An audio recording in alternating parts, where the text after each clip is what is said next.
In some ways, I think it's quite disappointing seeing these bars because the gold is an exciting element. It has interesting chemistry, and it's just sitting here doing nothing. It's enormously impressive, but it's a bit sad, rather like a mausoleum where the dead gold is sitting, waiting for people to remember it. Could be doing exciting reactions and so on. We're in the vault, the bullion vault of the Bank of England. I've never seen so much gold. In fact, I've never seen so much of any element. So we're standing here, and each shelf here has got a ton of gold, which is worth £35 million at today's price. Tomorrow it might be worth even more.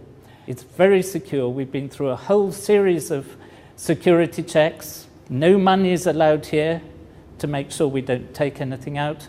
And so we're both really excited to be here. So the camera may be shaking with Brady's excitement. I've never seen large lumps of gold, and to see it all round is extraordinary. One's first reaction is that it can't possibly be real, because normally you don't see such things.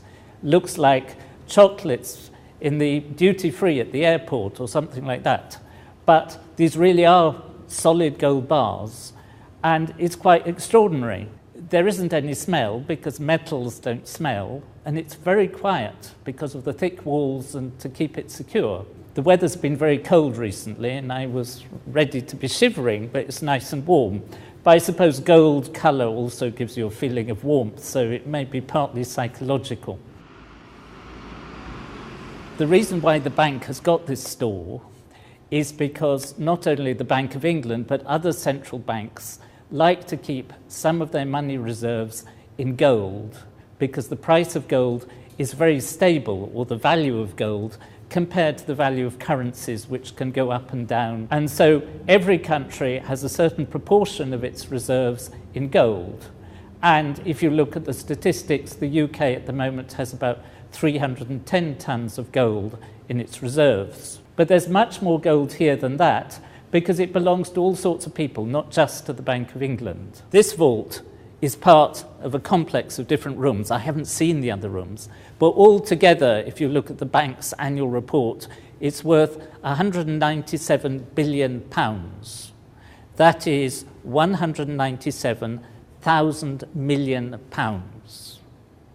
And that's quite a serious sum of money.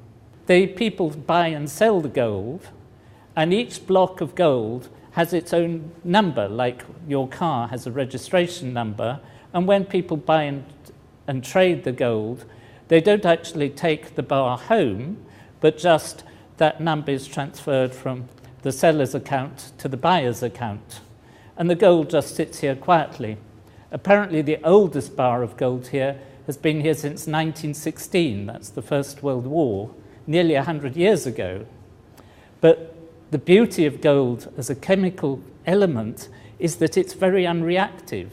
So it looks just the same now as it did in 1916. It hasn't tarnished, it hasn't got oxide layers on the surface, it hasn't started creeping, changing its shape and so on. So come over here, because they've given me two bars that we can look at. So we've got two different bars of gold, which are both the so-called London good delivery bars, which means that their weight is in a certain limit range. And in fact, each of them has its precise weight put on them in a rather strange unit called a troy ounce. So this one is 399.100.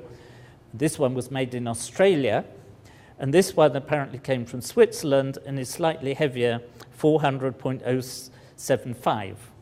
I must say this one looks much nicer, it's polished more, and this one looks a bit like a loaf of bread, but it's rather a miserable loaf of bread, but a pretty fantastic lump of gold. Now, one of the things you know about gold is that it's really heavy, so I'm going to see whether I can actually lift this with one hand. And I can sort of lift it, but not easily. Two hands is quite easy. So this weighs, each of these in more understandable units, weighs something like 12.4 kilos or 28 pounds.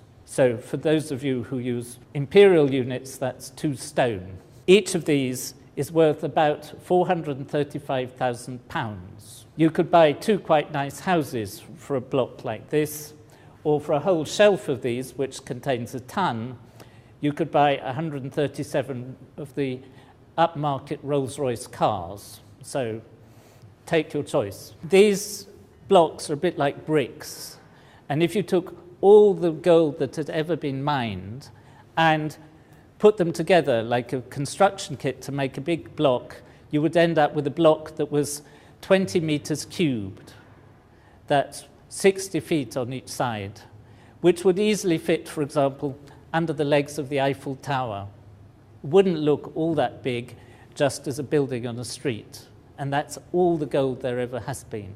I did a little calculation on the way here that I weigh about the same as 6 of these bars of gold, which means that if I were worth my weight in gold, I'd be worth a bit over £2.5 million. I was a bit disappointed, thought I might be worth more, but still. So not only would all the gold ever mined fit here under the legs of the Eiffel Tower, it'd fit here quite easily. By my reckoning, that cube of about 20 metres in each direction would probably fit 3 times from there to over there. Same for each side. And you could probably stack it on top a few times as well. So not that much gold.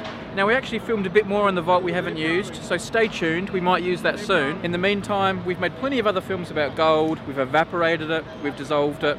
You can check them out also.